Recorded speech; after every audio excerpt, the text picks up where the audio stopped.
Good morning, everyone, and welcome to Vintage Motocross Radio. I'm your host, Joe Abadi. Today's show is brought to you by Vintco. Keep the ride going. Preston Petty Products, the legend continues. Amsoil, the first in synthetic oil since 1973. Our newer sponsor, Nightmare Racing, the best plastic for Kawasaki's on the planet. And Motion Pro for specialty tools and cables. My guest this morning has competed in several international six-day trials events, was a gold medal winner in 1976. He also competed in the Trans Am Series and was a test rider for Yamaha. Today he is at the helm of a company we're all very familiar with, Motion Pro. It's my pleasure this morning to have as my guest Mr. Chris Carter. Chris, are you with me? Good morning, Joe. Can you hear me? I can hear you just fine. Thank you for being here. Well, I'm broadcasting or interviewing from we'll call it the Brad Lackey, Bubba Schobert, Joe Abadi room at my house here. Yeah. Depends on who's in town. It depends on who's there, and thank you for always keeping that open to your friends. Hey, Chris, before we begin with the actual questions and stuff, something ran across my mind this morning I thought would be pertinent to the interview. And you moved from a very large facility in San Carlos. You moved up to Loomis. How many people did you have working for you when you were at the San Carlos facility? At that time, about 4 years ago, I had 46 employees, and we had about a 3.5-month period from when we acquired the building to we actually moved the company. And in that time, we did some tours and got people up there to take a look at the place. And anyway, to answer your question, 30 moved with the company. It's been a great move for everybody, even though it's just less than 150 miles from the San Francisco Bay Area. Just a big difference in the cost of living and opportunities there. And so quite a few of the folks in the last couple of years now became first-time homeowners, which was great. That is great, Chris. And I think it speaks volumes about you as an employer and Motion Pro as a company that so many people would, pack up and leave, go 150 miles away to remain employed by Motion Pro. Well, thank you. I got a great team, and I learned a long time ago I couldn't do it all by myself. And my job now is to keep people there who want to be there and do a good job for the company. Sure. Hey, Chris, let me ask you something. This whole lifelong journey of motorcycles with you, when did it begin? How did it start? Was it mini bikes, smaller bikes? Where did it all begin? Well, as some of your previous folks that you've interviewed, we all seem to be about the same age. It started in, I'll call it the golden years of motorcycles for a lot of us in the early 60s, mid 60s. And I started just after my paper route, I'd hang out this dirt lot that was not too far from my house. And after a little while, somebody would ride their Bonanza mini bike. And that one thing led to another. And I ended up, I'll tell you this little short story here. Sure. A good friend of mine, his father, they had a real nice house in a nice part of town, and they had a big backyard. Well, he put in a little cinder track. It's probably like a cloverleaf shaped thing, about an 1/8 mile long. And so we'd ride his dad's bikes in the backyard. First, I think it was a Yamaha Twin. And then he had some other bikes, and so we just ride those in our backyard. I was like 14 at the time, 14 and a half. And in 1965, he bought a Honda 305 Scrambler. And finally, I got enough nerve to get on that thing, which was a big bike at the time. And I actually rode that bike in their backyard for 462 miles before I bought it. at age, I think I was just a little over 15 when I bought the bike. And my parents were never into motorcycles, but they knew I had a passion for it and interest. And I got the thing home, and my buddies would take me riding out to the salt flats by our house or up in the hills and ride it around. And one thing led to another, and that's what I got started on, actually. So I had a big bike to start with for a little kid. I had a 305 Honda Scrambler. So where does it go from the Scrambler? Do you take the lights off and it becomes a trail bike or a dirt bike? Or what's the next step for Chris Carter at that early point in his life as far as off-road bikes go? Actually, it was 2 street bike accidents. Luckily, I didn't get hurt. And I happened to meet a fellow that I'll call was a backyard inventor, and he had a patent on compression releases, and he just happened to live in our area. And it's a funny way we met. I was pushing my buddy's Aramaki 250 Sprint around the neighborhood trying to get it started with him, and this guy lived down the street. One thing led to another. I started working for him after my paper on different things, putting together compression releases. And back then, all the two-strokes had, for racing or just trail riding, they had this compression release, and he had a patent on a compression release. And he was really into dirt bikes and trials, and he convinced me to get rid of that Honda, and he helped me buy from a local dealer a used 65 Greaves TSF. And the TFS model in the Greaves was basically had a license plate, and it was a dirt bike with a license plate. It's kind of pre-dual sport bikes, pre-DT1, that sort of thing. And he got me riding up in the hills, and I started doing some trials and things. Then he introduced me to the local motorcycle shop, which I'd always would go hang out at, but didn't really know anybody. And that was a place in Redwood City, which is close to me. And I have to back up a little bit here, Joe.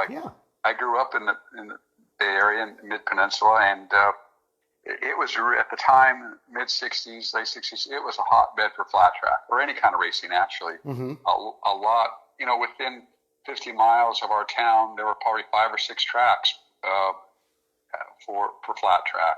And guys would be racing, a couple in the summer months, couple nights during the week, and then on the weekends. So anyway, short story is I ended up getting a job at the motorcycle shop on the weekends or after school or whatever, and they sold Bultacos, Yamahas, and Makos. So I was in the trials, and so I bought a brand new Sherpa T.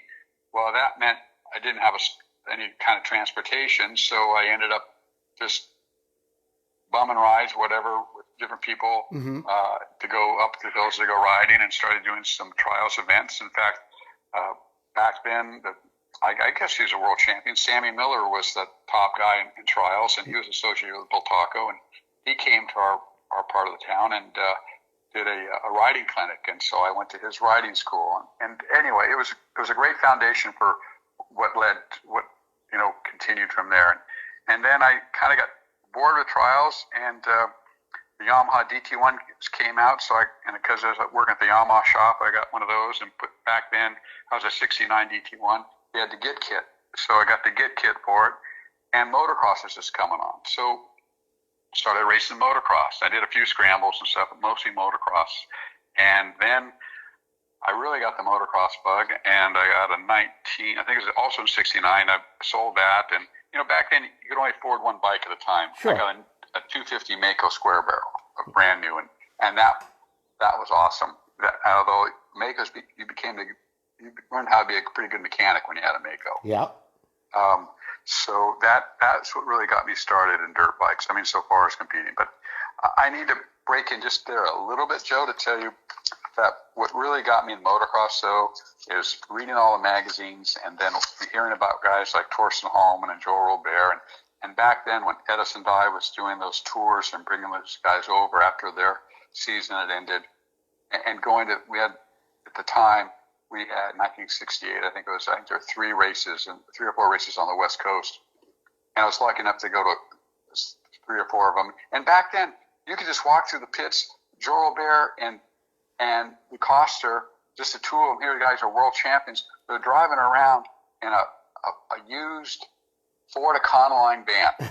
And they'd have their CZs in the back, and they'd show up from race to race. They started in Pepperell, Massachusetts. They flew into, I guess, New York, had that van there, and I think it was Ghost Motorcycles supplied the bikes for them. Yeah. And then they had special parts for them, and their mechanics, I think somehow they have their mechanics too. But anyway, those 2 guys would travel around from race to race. And the pits then, you could just walk in the pits. When I went to the very first one of those races, it was at an old golf course in Santa Cruz. It was a really cool place. And they had their in around there. We were just blown away at watching these guys and watching Robert and DeCoster. It was just an Adolf Wheel, and I think Holman was there too. There was probably a dozen of them that were traveling then, and it was just mind blowing. But I got off the subject here a little bit, and I know a lot of this show, a lot of your audiences are into collecting stuff. Well, that's where I kind of got the bug to start collecting stuff back then. That early on? Yeah, because Wow. I after the race, I went over and to Robert's pits, and I was really nervous and everything. And I asked if I could have his jersey, and he said, "No, no, no, no. I only have two. I only have two for all these races." Now, this is world champion, and he'd already been like, maybe they'd already raced, in the United States 5 or 6 times, and they had 2 or 3 more races. He said, maybe the next race, maybe the next race. I go to the next race. He said, no, no, no. I still need the jersey. So I went on and went to the last race, and he gave me his jersey after the race, and I still have that jersey. I think maybe you've seen it. I have. But I got it framed, and so that was my first collectible in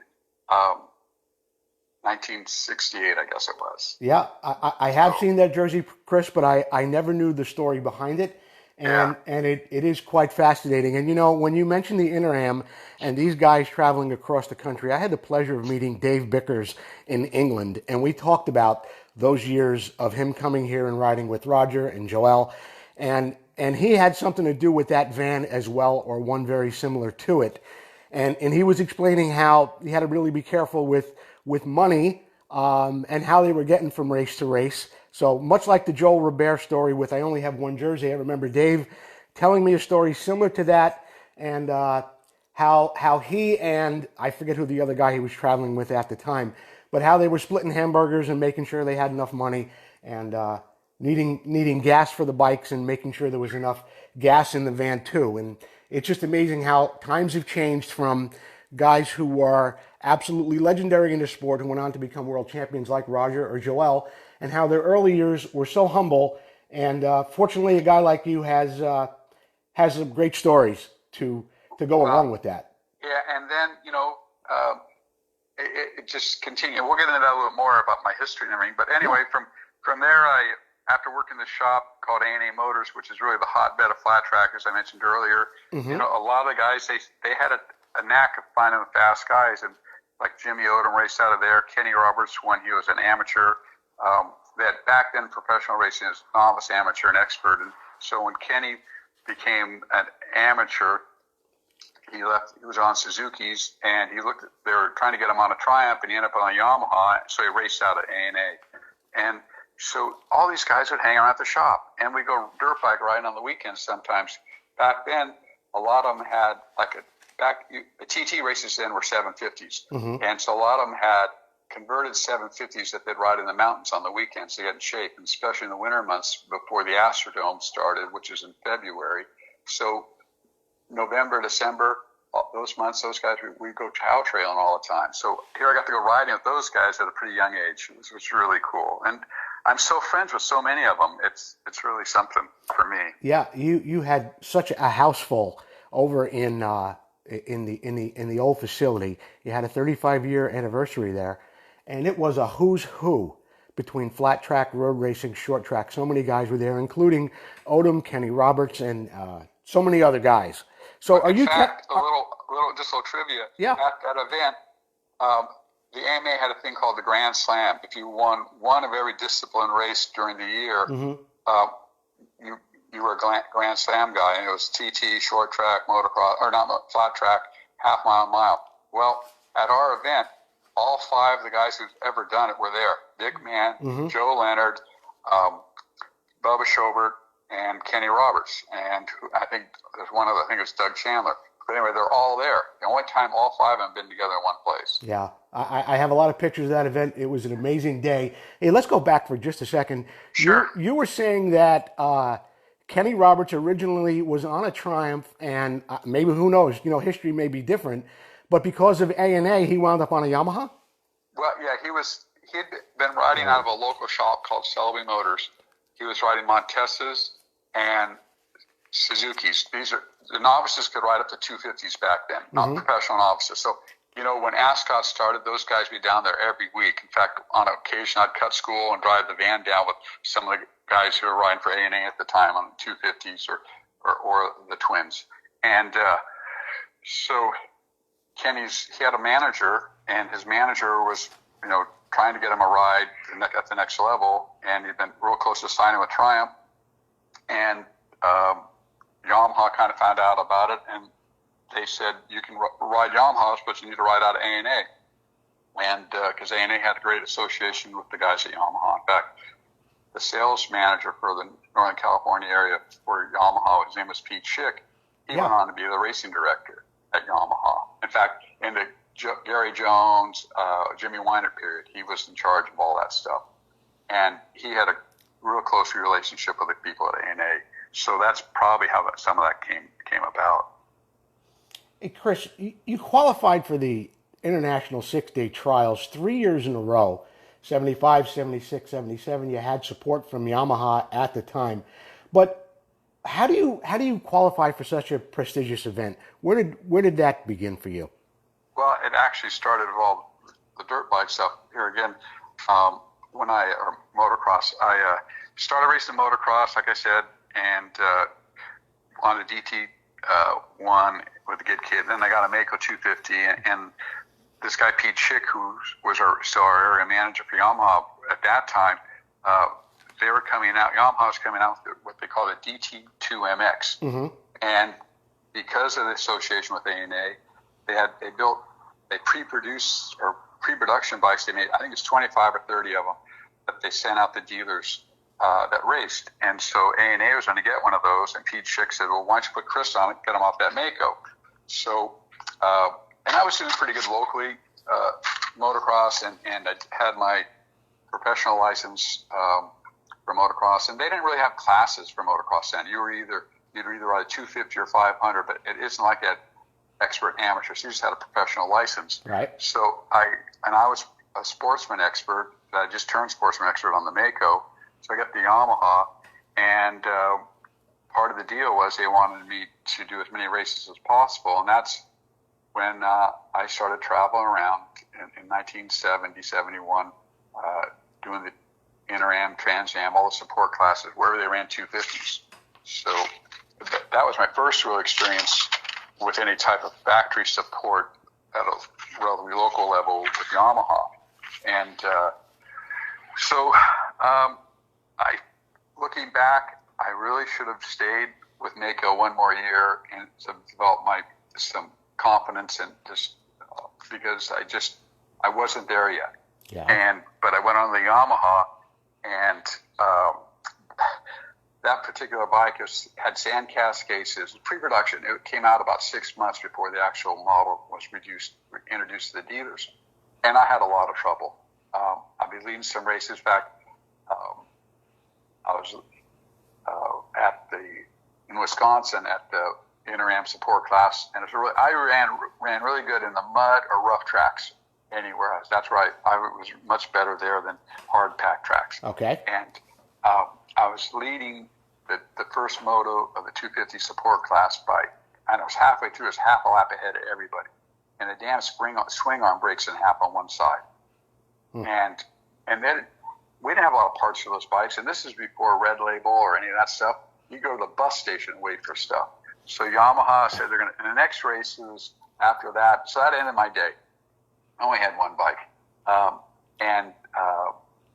At this time, I was traveling with the Joneses because I was riding Yamaha. So I met them, and I was a lone orphan on the road, and the Jones family picked me up, and I traveled with them in my van, and then they hooked me up hauling another guy's bike to make gas money, and he happened to be, I don't mean getting too far track here, but it's an interesting story. No. His name was Bob Lowry, and I remember the Lowry grips, the handlebar grips. Yes. Well, he and his brother developed those grips, and Bob was very well off. He had a business making some type of electric generators or something, so he would fly in. He had a Cheney Yamaha 250 that Don built for him, but I took care of it, and Don Jones built it. Right. And so I would take care of that bike along with my bike, and he'd show up at the races, and that's how I kept, stayed on the road with those guys. But I had another race I was doing real well in Boise, and the foot peg bracket broke off on the frame, right at the frame, and Don took an arc weld and welded it up. I mean, just stuff like that happened. So I just didn't have the confidence in that bike. And it got, Yamaha's got a lot better, as you know. Oh, yeah. But that was my first introduction to anything to do with Yamaha, so far as other than at a dealership level. And after about 2 years, I decided and I figured out I'm never going to be able to go as fast as Gary Jones or Brad Lackey or Weiner, all those guys that are out there at the same time I was, although they're usually riding the other class, but still they were there. And local races, I could hang with some of those guys, but not at that level. Mm-hmm. And so I kind of just backed out of that and just did local races and things like that. But a lesson I learned years ago is that you don't want to burn any bridges. Mm-hmm. And I didn't want to do that with Yamaha. And so I left there in real good terms. I told them that I just was going to just ride local stuff.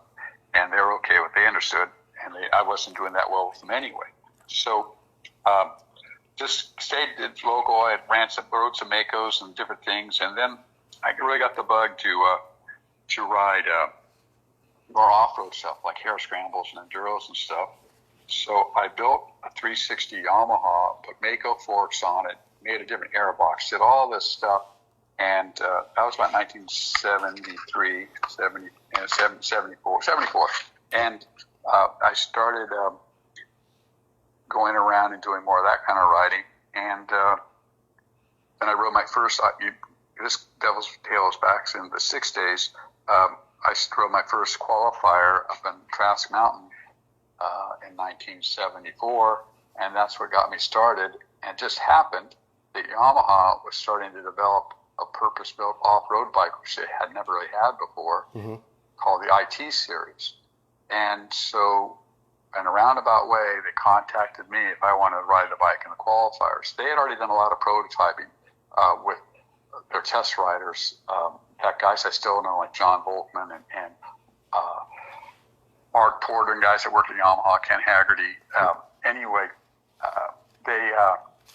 I got a ride on that, and the fellow who developed that program, his name was Bill Stewart, and he's an ex-6 days guys from the mid-'60s, and so he had 6 days experience, and he knew how to build the bikes, and that was the first program, as I understand it, that Yamaha did in-house in Southern California, that whole IT program.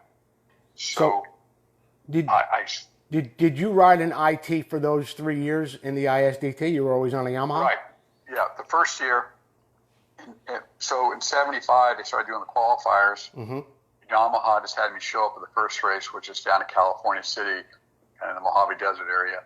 And the first time I rode the bike, and I got a gold medal, did real well. And they said, well, there's a race in 3 weeks, you want to do that one? I said, okay, did that one. And we'd had some problems there. They had welded 2 YZ aluminum tanks together to get better mileage. And when they welded them together, they used some sealant inside, and it didn't laminate well, and it came out off the inside of the tank and plugged up the fuel line. Well, it took me a while to figure out that's what it was, and so I lost some time, but I finished. And anyway, raced the race, and because I think my motocross experience, I was pretty fast in the special tests, and I did real well. And so that year, 1975, was the Isle of Man 6 days, and so I got to ride that. So that was a big first time to Europe, first time with all this kind of support. There's a lot of guys that go to the 6 days and do it out of their van, and they might get some support, but they qualify. But and there'd be about 300 guys back then trying to qualify for about 30 spots back in the mid-'70s, early '80s to try to go to the 6 days from the U.S. Mm-hmm. So I just fell into this thing, and it was unbelievable for me. And so I was the lone 6 days rider for Yamaha in 1975.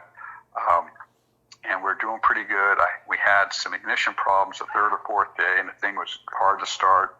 And then it really wouldn't start after it got hot. Have to push start it like out of the checkpoints and stuff, which you didn't get penalized for. But if you couldn't start it first thing in the morning, you lost time. You had to get it started and move so many feet within the first, minute.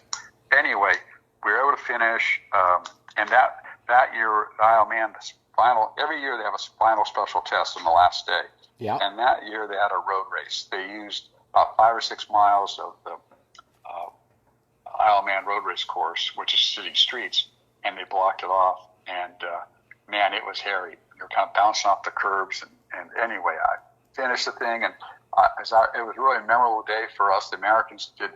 We had a lot of problems that year with the riders, different guys, but Carl Crank, that last special test motocross, he just hauled ass. It was unbelievable watching how fast he was going on the pavement. And I'd gotten to know Carl back because he's from Sacramento area originally from my motocross days, and there were so many of us that were from the Bay Area. Brad Lackey, Carl, the Grossis. I mean, just so many guys that were fast that were here in Northern California. And we used to have that backing up a little bit, but in the 70s, early 70s, we had the North-South Challenge with the guys in LA. We'd ride at Sacramento and then go down to Bay Mare and back and forth and saddlebacks and things. So there's just some great times back then. And then I got into the 6-day thing. The next year, 76, was the first year that Yamaha actually came with an IT model, and a lot of it was based off of the bike that I rode at the Isle of Man. It already had a lot of pre-production stuff that we've been testing. Mm-hmm. And so 76, it was in Austria. I did real well in the qualifiers that year. I think I won every motocross special test they had. And for me, 76 is a real highlight. Austria is at the Ostreichling. And there's a high point and a low point. The low point is that they had this, every day you do it, twice a day you have this grass track in the middle of the Ostreichling. That's where the Parc Fermé was. And the Parc Fermé is starting where the bikes are impounded every night, and that's where you come back to.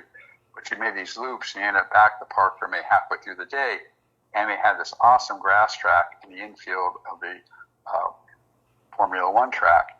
Well, there were all kinds of spectators there watching all this, and you could go anywhere. The spectators could. And this had that nylon track tape holding people back. Mm-hmm. Well, it was a real damp day, and my throttle sucked wide open. I'm trying to get the thing slowed down, and I run through the tape, and people just spread out, they see me coming, and they move out of the way. Some woman's looking the other way. I T-boned her, and I'm dragging her along in the front of my motorcycle. Wow. It was still upright. And then we fall over, and the guys pick me up and say, get going. So I get going. Comes to find out, the lady I hit was Rod Bush's mother. And Rod Bush was on our team, rode for Penton, and later on became the president of KTM America. Okay, yeah. And so whenever Rod would introduce me to somebody, say, this is the guy who put my mother in the hospital. Because she broke her hip. It was, and I went to see her that night in the hospital, and she said, keep riding, Chris. It wasn't your fault, blah, blah, blah. And so that was a memorable thing. I mean, a low point of the race, and that was like the third or fourth day. Anyway, I still was able to stay on gold even after that happened. And the last day was a motocross special test, and I did have an advantage. The Yamahas were starting gear, and there were three of us on the factory team then. Myself, John Farrow, and Dave Ashley. The three of us, we all did real well, and there's some other guys that Yamaha had given some bikes to, but we were the main guys. Anyway, the final motocross, I won the final motocross that day, and so that was redemption to me for running over Rod's mom. But, Hey, Chris, when you mention special tests, because maybe there's some people that don't know exactly what that means during an international 6-day trial event. What do you mean by a special test in motocross? What is it they have you do? Well, during the course of the day, you'd have different special tests. Mm-hmm. You'd have a speed test where, like a drag race, they check your time, but you couldn't your bike couldn't be real loud, so you had to be careful when you went through the sound meters that you didn't over rev it, but you wanted to go as fast as you could. Okay. They would have. Back then, that you couldn't. Only time you could really work on your bike is if you get to a checkpoint early, or you have some few minutes before you impound your bike on your minute at the end of the day, and you have 10 minutes in the morning. And anyway, but getting back to special tests, and then during the day they would have terrain tests. So there might be and the whole thing is to stay on time in each checkpoint, like an enduro. Mm-hmm. You can show up early, but you don't clock through till it's your minute. So, and there's a time period of 2 minutes, 59 seconds that you're not considered late. But just as long as you get through, they have what they call a grace period. And the rules have changed, over the years, but that's basically how it was when I was doing it. And anyway, during the day, you have these special tests. You might have a terrain test where during the course, they'd mark off a section. You didn't know where it was, and it might be 4 or 5 miles, and you go as fast as you can go through the woods. And then they would have a motocross where you might do a lap on a motocross track, and they counted your time in hundreds of a second, where the rest of the day, you're being timed. You just had to get the checkpoints in time and clock through on your minute. So we'd have 3 or 4 special tests a day.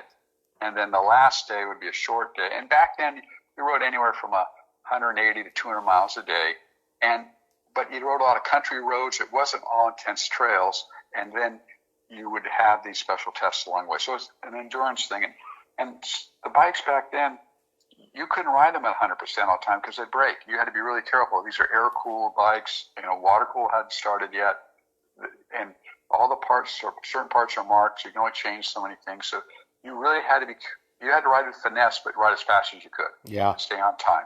So, and I guess one thing I learned in racing, the 6 days and events like that, you got to finish. And I think that's one of the things even in motocross, I never really hung it out 110% because I wanted to finish. And I think some of that goes back to my early days riding a Honda Scrambler, where I didn't want to fall all over that thing and try to pick it up. So, hey, Chris, were you a test rider for Yamaha at some point? Yeah, that back in the 6 days thing, and then prior to that, when they had the DT2MX, I had to fill out reports and do that stuff. So I was on the payroll in 76, 77, 78, although I had a full-time job, but I had a dream job at the time, which I started in 74, working for Rocky Cycle. So I basically had doing the racing for Yamaha, and then doing testing and R&D for Rockies on new products. So, and it was a great marriage between the two. Yamaha was okay with it, and so was Rocky. And Rocky was a Northern California distributor, which you probably know him as Tucker Rocky. Yes. And so I worked for the Rocky company before it was sold in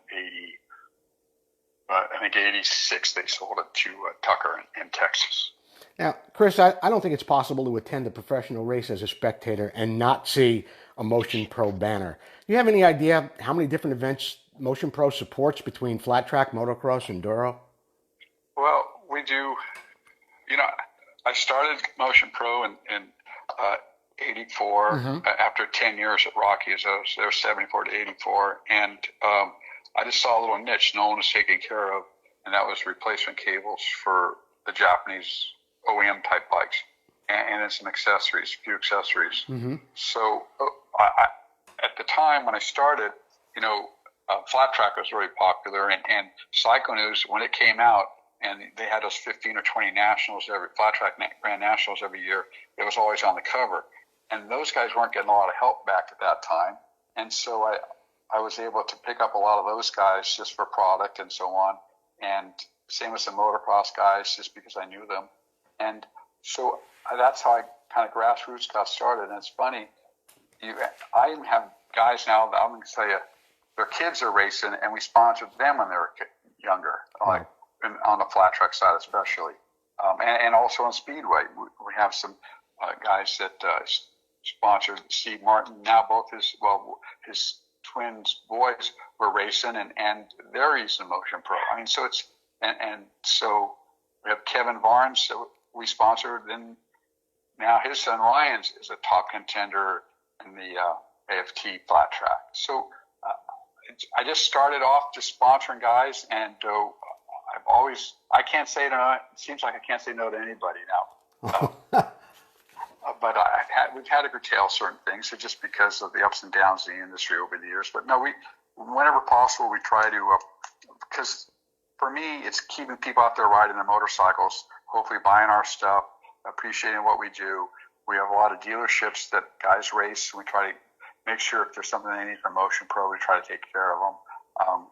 So to answer your question, I don't know how many. Yeah. We have a full-time guy that takes care of rider support and events now. Like I said, with close to 50 employees, it takes a lot of people, and I can't do everything myself. So. Motion Pro is famous for making some of the handiest tools, Chris. There probably isn't a person listening, including myself, obviously, who doesn't have something in their shop from Motion Pro. What was like the first tool you offered? Do you remember? Yeah, well, actually, about 4 years into having the business, starting the business with replacement cables, and here again, I was able to get hooked up. Rockies became one of my customers. Some of the other distributors, uh, Nichols in Chicago, Parts Unlimited, Dixie, all these different companies that were around at that time became my distributors for the cables because I just a great little, no one else had done what I did and making things readily available for the OEMs, for the aftermarket OEM quality. So, and about 4 years in, there's a local guy named Mike Akachev who had a company called Pacific Coast Cycle, and he was supplying Rockies with maybe a dozen different, two dozen different tools, tire irons, a few flywheel pullers and chain breakers and things. And he got off on building some parts for aviation, for private aviation. And he wasn't really paying attention to the motorcycle thing. And I worked out a deal to buy his company. So that opened up the whole new area of tools. And so we're still selling like a chain breaker he developed, some tire irons and things that, now I've had for 36 years that were, and I can't take credit for those first few items because they were Mike's deals. And so a side note about Mike was Jim Rice, the flat tracker who was famous from on any Sunday going through the fence. Yeah.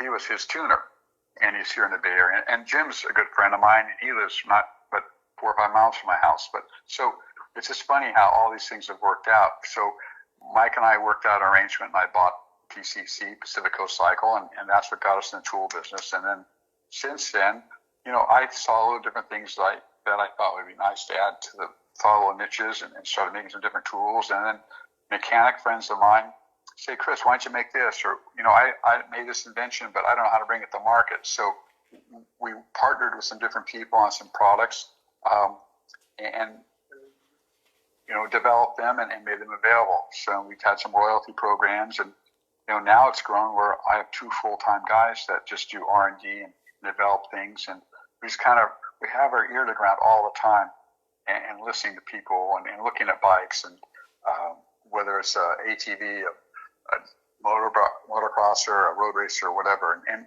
a lot of that also comes back to us because the continuous sponsor and mechanics that work on the race bikes have ideas on things. Are a lot of the tools that you make, are the prototypes made in your shop before you send them to a factory? Yeah. Oh, yeah. So you guys, sure. you make them there and you test them there. Yeah, and there's sometimes a product might take 18 months, 2 years before it actually, is on the shelf for testing and developing and trying different things. Because the last thing you do is want to build, a couple thousand of something and have it not be right. And we don't always get it right. Sometimes there's a problem. Mm-hmm. So,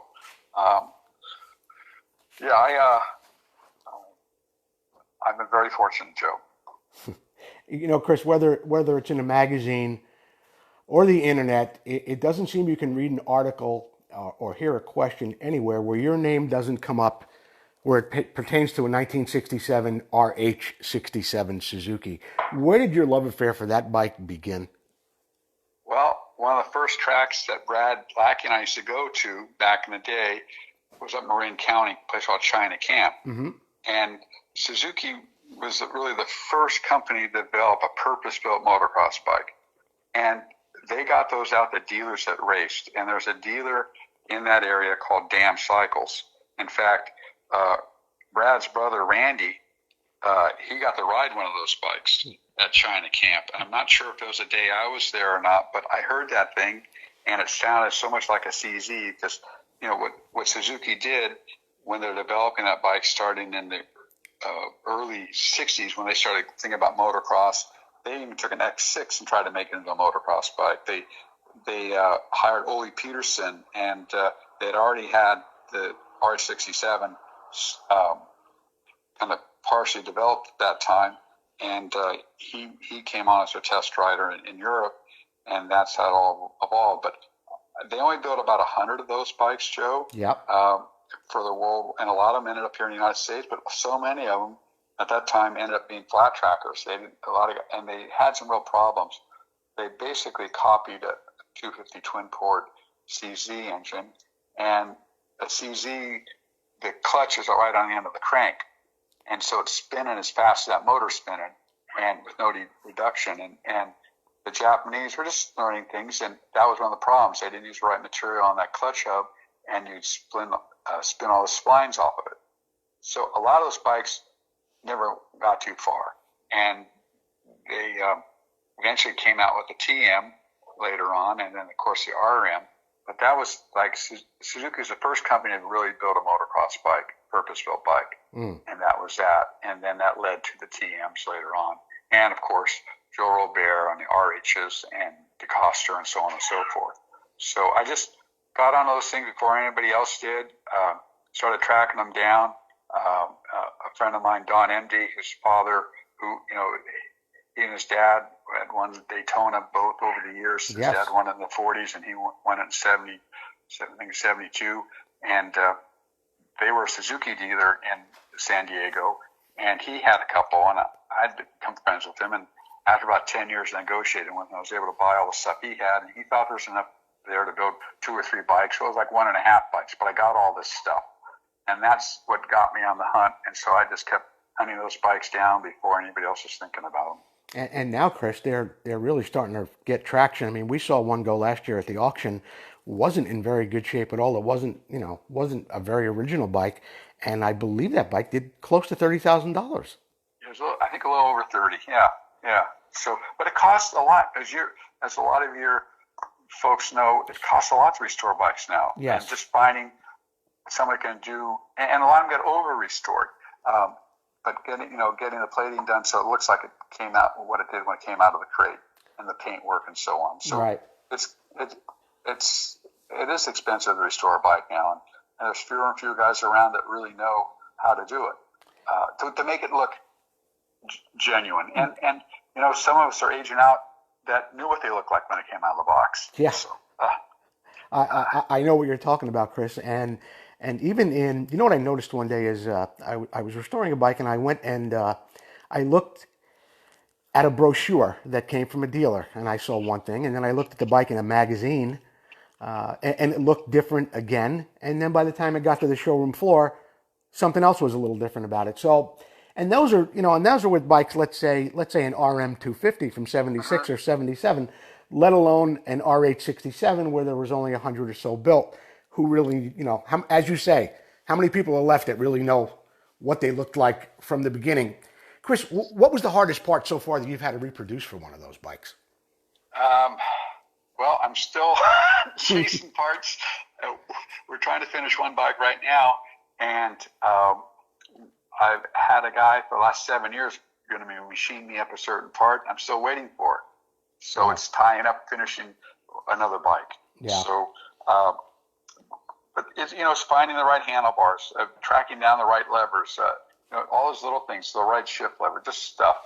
Tires are, a lot of guys, I go as far as trying to find the new old stock of the correct tires so that the bike looks like it's supposed to have, like it has the right tires. Yes. And a lot of guys will put the wrong chain on it. They'll put some Taiwanese chain when it should, for instance, on a Japanese bike, should have a DID and a certain vintage DID chain. Yeah. So I might go to an extreme on some things, but I'm in no hurry to finish these things. It isn't like I'm trying to finish and to sell them or something. Yeah, well, that's what it takes, to get a job done correctly. It takes patience, it takes time. Sometimes it turns into an incredible amount of money for just one part. So right. We've all been there, and we'll probably be there again. Now, another bike that you have that this bike has gotten an award that very, very few ever receive. In 2019, you were awarded the AMA Hall of Fame Heritage Award for a very special Jawa banana frame bike. This took place at the Quail Gathering in Carmel. What does it take? What does it take to win an event like that? And what does it mean to you when you finish up a bike and people of that level say, "This is the one above all the other ones"? Well, I participated in Quail for a number of years now. I've been pretty fortunate to do well there a few times. And that year, Malcolm Smith was going to be the Grand Marshal. Now, he never rode Jawas, but he appreciated Jawas because he had to ride against them back when he did the 6 days. Mm-hmm. And, a lot of folks have restored Huskies, but there's very few of these bikes, as I understand it.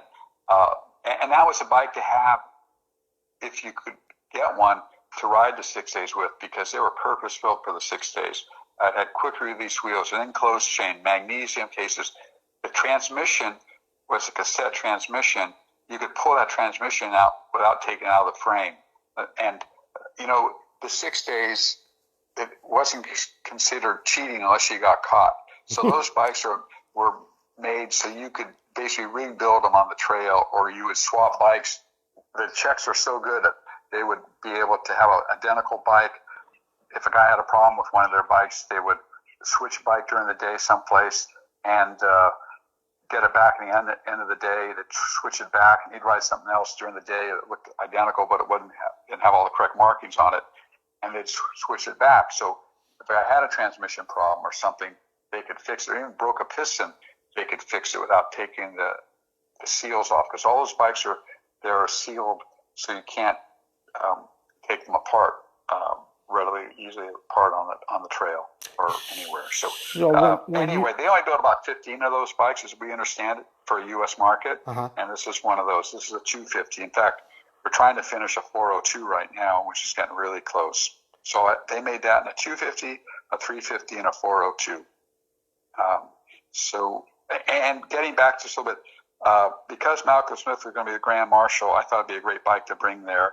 And so it caught his attention. I think he had something to do with the judging. And so that's maybe a little bit of politics involved there. Hey, what size is that Jawa you brought there that day, Chris? That was a 250. Okay. Now, and we think there's only about 15 of those that were built, at least made it to the United States. You made a comment just a moment ago about saying that the bikes are sealed, the engines are sealed, so people can't open them up on the trails.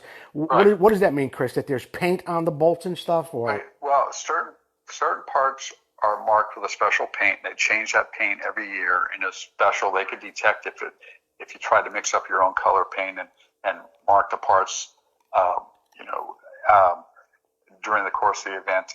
And then they use these little, like, safety wire with a lead seal on it that would go around. Say you'd have to have holes drilled in your frame, for instance, different places, little holes so that the safety wire could go through to wire the engine cases to the frame. They would wire the cylinder head to the barrel. They would mark the rims. They'd mark the hubs. There's certain things you could change, like, of course, tires. And maybe handlebars or different things and cables, that kind of stuff. But the main motor parts and frame parts you couldn't exchange. I see. Now, Chris, you have a pretty extensive and impressive collection of bikes, and I've been to your home. I've seen some of the bikes there. Some are from the early 1900s. I was there one day where you had just come in from a ride, and you were on a bike that had a belt drive. I remember you telling me what year it was. I can't remember now. Well, I have a 1915 Harley, but that wasn't belt drive. I came in on my 15 Harley, which is a chain drive, 3-speed. Okay. But there was a belt drive in our group that day. I started early on. I told you about the guy that was a backyard inventor, had the patent on the compression. So he was also in the old bikes. I bought my first old bike, a 28 Harley JD, in 1977. And so that's how long I've been collecting old motorcycles too, and modern motocross bike, or when I say modern, 60s and 70s motocross bikes, stuff I couldn't have when I was a kid, like twin port CZs and side pipe CZs and stuff, and Makos, and like a 501 Mako and different things. So, I got on to early bikes, and some of this goes back to guys like Bud Eakins, who had an extensive collection of motorcycles, and he was a 6 days guy. So he was already done riding the 6 days when I got to know him, but he would go to some of these old bike events that I started attending in the late 70s.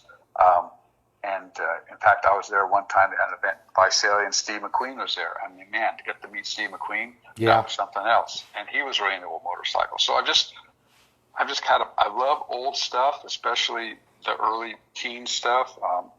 I have a 1914 Jefferson board tracker. I've just acquired stuff. I don't even brag, but I just acquired stuff over the years. And I just got a 1923 Ace. That's a 4-cylinder bike, which I only built for a couple of years. I have some bikes that Karen and I ride. I have a 36 Harley with a sidecar. So anyway, I got a bunch of stuff. Yeah, you sure do. And you also have several bikes that were owned or raced by some Hall of Fame inductees. Tell us more about those bikes. Well, yeah, I've tried to over the years, if I can, collect some bikes with some pedigree.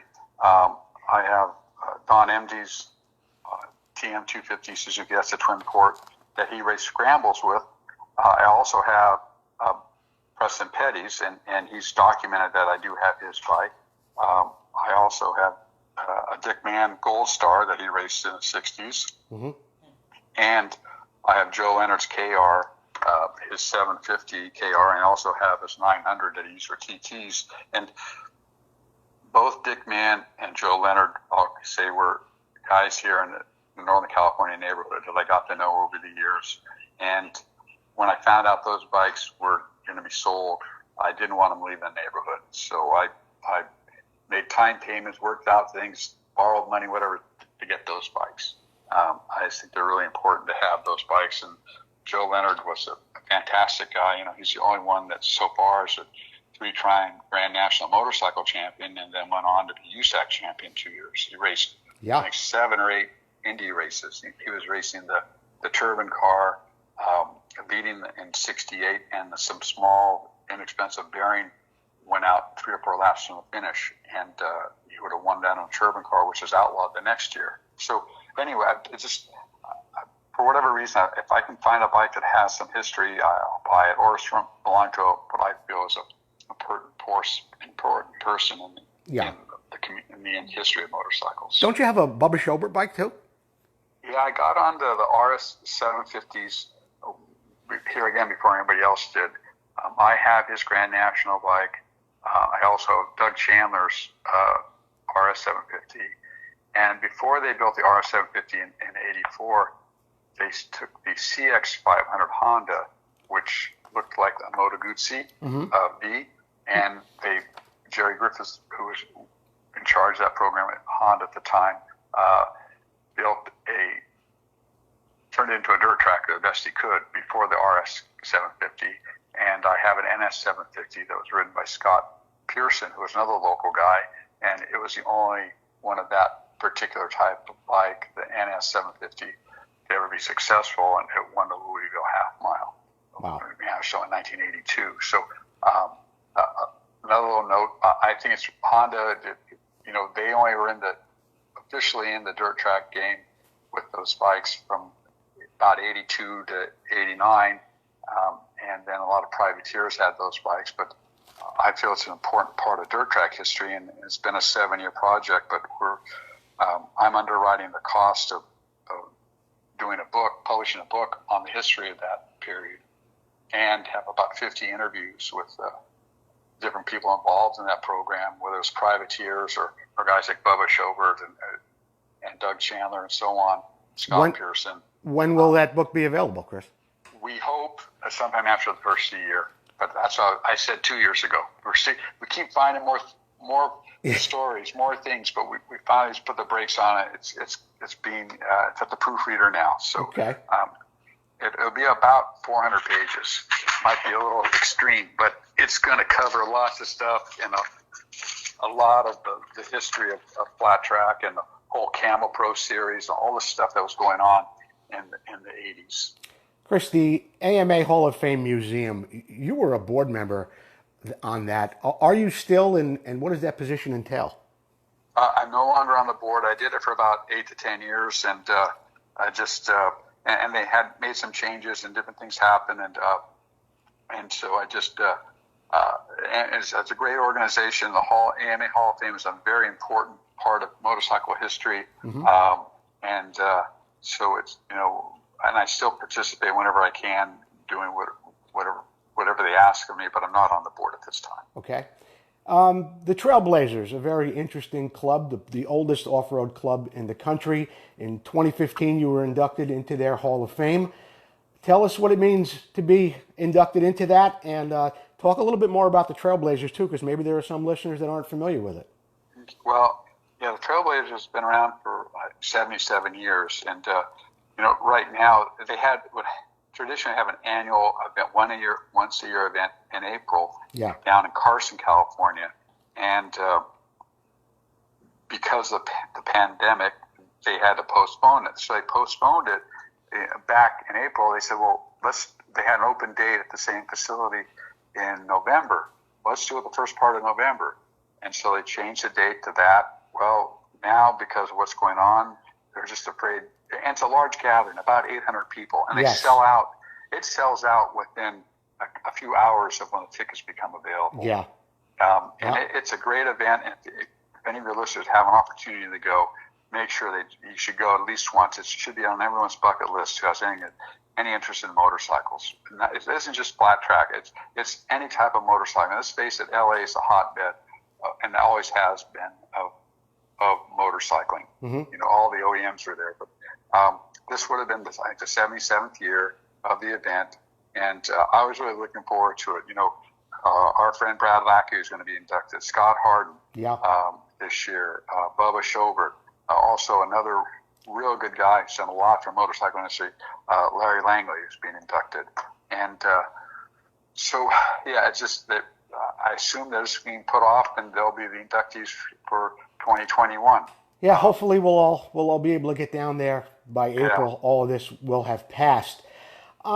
Chris, the other thing on Facebook, I posed a question about getting some younger riders involved in the sport. It seems that everybody's on the couch with a phone in front of their face, and it's getting harder and harder to get younger people involved. So many people did say, though, that the number one reason why younger people aren't getting involved is land closures. What is the best thing we could do as enthusiasts to keep those places open? Well, is get involved.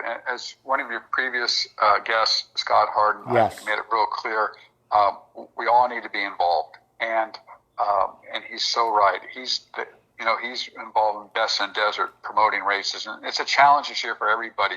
But also this year, because of this situation we're in right now, mm-hmm. we've seen a big spike in motorcycle sales, especially small bikes and different things. Because it's one thing you can do that you're naturally having social distancing. Granted, we haven't been able to have all the events. Look what happened to Supercross this year as far as attending. But, motorcycles, I think who would have thought with what's going on right now that dealers would be selling out of bikes and products would be off the shelves, because there has been a big increase. The one thing that I think in the last couple of years has affected new riders, especially young riders,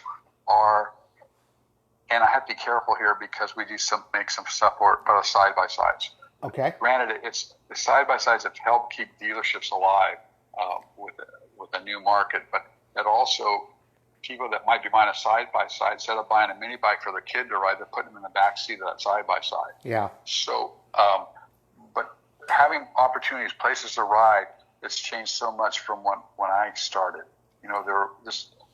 Especially in our part of the country here, mm-hmm. this land has become more valuable. Lawsuits, you have to be so careful. Today, if there was some dirt lot and there's no way some kid could be riding on it, it'd be all fenced off. And if he could ride on it, he's not going to let somebody ride his bike, because his parents would tell him, you don't let anybody ride that bike, get sued. Yeah. So, I think I look at some of the guys like Danny Walker, who does the camps, and the Garahans, different people that do riding clinics. I think the electric motorcycles, I'm hoping will help, and even the Strider bikes, getting kids back on any kind of two wheels right now is important. And the bike industry has seen a big increase because of what's going on with people riding bicycles. I'm just hoping they'll go from bicycles to two wheels with a motor. Yeah. And just the congestion. Motorcycles are the way to get around with all the traffic, and you just have to be careful. And a lot of education, I think, has to happen with the drivers of cars. I mean, with all the distracted drivers because of the cell phones and everything else, you have to be really careful. You have to really ride defensively on a motorcycle on the street. Yeah. But I think the best place to start riding a motorcycle is in the dirt, and learning how to control the bike and being aware of different situations. Do you think there's feel comfortable? Yeah, and I certainly agree with you. Do you think that there's a possibility that maybe some riding areas or land or state-owned property, do you think maybe somebody would take some time to open up those areas just for electric bikes to get people, to get their feet wet, so to say? Well, it'd be great if it happens because they are quiet, and you remember the old saying, less sound, more ground. I sure do. And it's just too bad we didn't follow through on that 30 years ago. So maybe 40 years ago, whatever it was. Yeah. But yeah, I would hope so. And we're seeing the new e-bikes on mountain bikes coming. In fact, I just got myself an Intense mountain bike. Intense is a brand that was designed, really, they've been at it since the early 90s, building a downhill bikes and really good mountain bikes. Well, they got into the e-bike market, and I just got that thing, and it's awesome. But I can ride out my door like I used to be able to do with my dirt bike. Yeah. But I'm hoping that guys who ride those will want more power or more opportunities and buy a real dirt bike. But they need more opportunities to ride it, because let's face it, you have to really love these things, and it's more of an effort to go ride a dirt bike, because at least for us in this area, sure, places to ride them. But vintage racing, everything this year has been just put on hold. All the vintage races have been, set back, and same as so many things. I'm hoping that people who bought bikes this year have been working on their bikes, as our business has been really, because of this pandemic, has really picked up, and but we don't know what's in store 6-8 months from now. Now, Chris, let me ask you this. You say business has picked up, and I've heard this from other people too, from other sales rep, my friend Mark Hildebrand, so many other guys. Now, a lot of people, well, not everyone, but so many are out of work. Kids are out of school. Is that why it's picking up? Because the kids have nothing to do? Why are parts flying off your shelf when there's so much turmoil in the world? Well, I think people, looking for things to do, or they maybe had that dirt bike in their garage, but it needed some work, so they started fiddling with it because they had the time, and so they're buying things either online or from a local dealer. Right. We were, luckily for our business, after a short period of being closed, the state of California deemed us an essential business, so we were able to start shipping again, and all our distributors are wanting, more stuff because it's being sold, through their dealerships and or online. But it's a question I really can't answer, Joe. I can't look in that crystal ball. If I would have known this last year and we'd stocked up, we'd be in a lot better position than we are now. Yeah. So, but but we need we need people to get involved. And if there's anything in their community, if there's any possibilities of opening up more riding areas, or if they have some young kid in the neighborhood is kind of lost, help him get on a dirt bike, take him riding, get with his parents. So it's a great learning experience. You learn so much riding dirt bikes, and riding the 6 days was just a life-changing thing. And over the years, I've been doing this for over 50 years now, Joe, and I've met so many people that are, lifetime friends. Yes. I don't know where I'd be without motorcycles. Well, Chris, at this point, I'd just like to open up the mic to you. If there's anything that maybe we just touched upon earlier in the interview, if you'd like to go back and talk about anything, or if there's anything else that's on your mind this morning, I'd just like to give you a couple of minutes to vent on anything more that you might have. Well, we've touched on a lot of stuff, Joe. We've wandered around a little bit on different conversations and topics, but I guess the whole thing for me, as I said just a minute ago, I love the ride. I still ride, not so much vintage motocross, but I'm still a little active doing events like the Colorado 600, which is an event to keep trails open in Colorado. We're a sponsor of the Nevada 200, which is a great event that Scott Harden puts on with the guys from Best in Desert. And I'm so fortunate I'm still able to ride as much as I do, and my business has been fantastic for me to have my own business. And I guess if anyone has an opportunity to do their own thing, you should try to do it and just take that chance. It's sort of like racing. You don't know what's going to happen to you till the flag drops. So I try to support, the different organizations like the MIC, the AMA, and just be active. Yeah. And also don't be a jerk. It's so hard with loud pipes and burning donuts and stuff, and just show them that we're above all that. Exactly. Well, my guest this morning has been Chris Carter from Motion Pro. Chris, I want to thank you for being with me and spending some time, and give my regards to your lovely wife, Karen. Absolutely. Look forward to seeing you in person one of these days, Joe. Thank you, Chris. Thank you. Have a great day. You too. Bye. Bye. Chris Carter from Motion Pro. I want to thank Chris again for being here this morning. And of course, I want to thank our sponsors, Vintco, Keep the Ride Going, Preston Petty Products, The Legend Continues, Amsoil, the first in synthetic oil since 1973, and Nightmare Racing, the best Kawasaki plastic on the planet. Join us this Wednesday at 6 p.m. Pacific Standard Time for another episode of Vintage Motocross Q&A. And if you haven't read about it as of yet, I did record the Jaroslav Falta interview on Friday. We spent nearly 2 hours on a video chat with Falta, and we're going to be editing that and having it for you. We're shooting for next Sunday. Maybe I shouldn't have said that, but we're all here, and I'm going to say it. So Jordan's busy working on that. In the meantime, thank you all for listening to Vintage Motocross Radio. I am your host, Joe Abadi. Have a great day.